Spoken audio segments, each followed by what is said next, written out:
Hello, this is Rachel Hansel from the Louisiana Film Prize here with another Top 20 Filmmaker interview. And right now we have Mr. Kai Tan with On the Seventh Day. Kai, welcome to Prizeland. Well, thank you very much for having me, Rachel. It's a real Oh, honor. oh, the honor is all ours.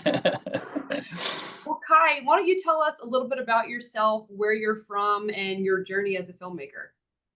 Okay, so my name's Kai Tan. As you know, I am actually Australian, but from a Malaysian Chinese background.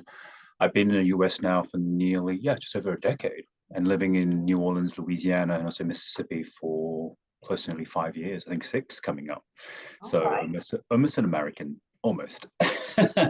And my filmmaking journey has been a really long one, actually. I started off um, in documentary filmmaking, so learning how to do everything myself, from shooting, Right. producing, television hosting, and so I am a first-time director and also writer debuting on the seventh day, and also a first-time actor as well in my own show and story.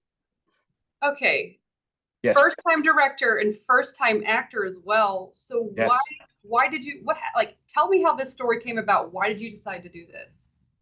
So for me, the story came about during the pandemic when there was a huge rise, especially in this country and globally, on Asian hate. So there Mhm. was a lot of things happening in this country where I think NPR logged in 2021, there was over 9,000 incidents of Asian hate recorded. So for me, that was really disturbing in terms of statistics, but also my own personal experience having a similar kind of run-in City Park here in New Orleans, Mm. a bit of hostility just for the way I look. So I kind of thought, I think it's time. It really is time to write. I've always wanted to write my own stories, reclaim back Asian American narratives, and share from my point of view the stories that matter to me. And this was one of them that was never really talked about. And that's from what I know, it's 2025 now, and there's still not a lot. Excuse my dog in the background. They probably That's all heard right. me We love talking. dogs. We're dog friendly. And then yeah, it was important for me to tell the story because the story is about a journey of a Asian American veteran, who lost his son, and it based a lot on the symbolic number seven. If you think about it in all cultures, so the film's all about bridging between East and West. Is really important to me. So using, for instance, Western horror in this, but also Chinese folklore. So we talk about seventh, biblical creation, the 7 days God created, and then the seventh day created man, right? But in the Eastern culture, on the seventh day, when a um, loved one passes away, they visit for the very last time before they go on to the other world. So Okay. it's called On the Seventh Day for a particular reason. So it's a short film that I created that is meant to actually be watched multiple times because it is a social justice horror, but Mhm. also talks about our current polarization that we live in. I'm not going to give out too much in No, terms please don't. of, Yeah. So since this, I mean, you do have a background in production, but how was it making your first scripted thing? Like, what was the process like? Super stressful, or how did you find it? actually, I don't want to lie by saying it was such a great set and it was very nourishing, very nurturing. It was really lovely.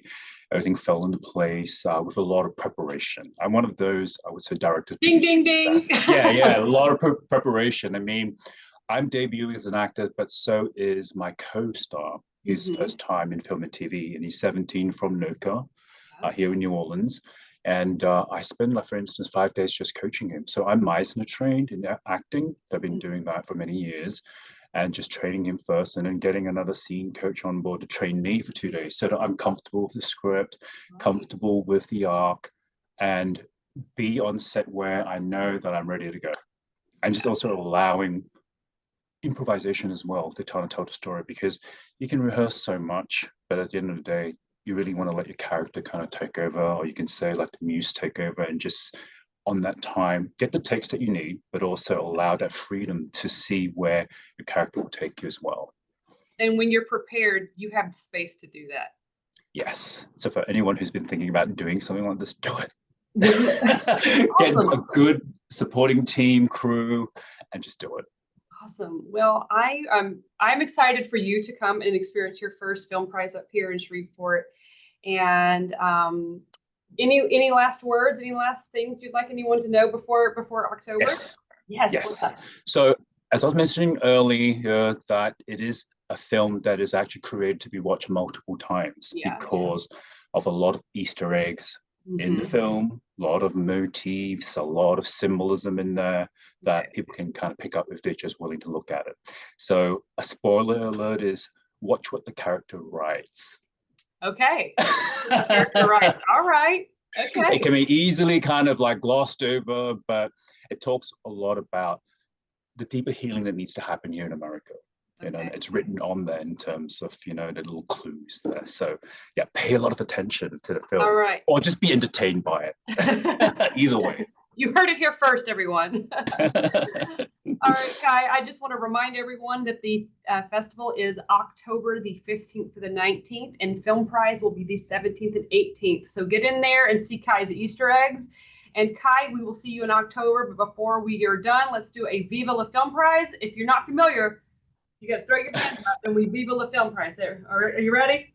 Yeah, 1, 2, 3, Viva la Film Viva la Prize! Film Prize!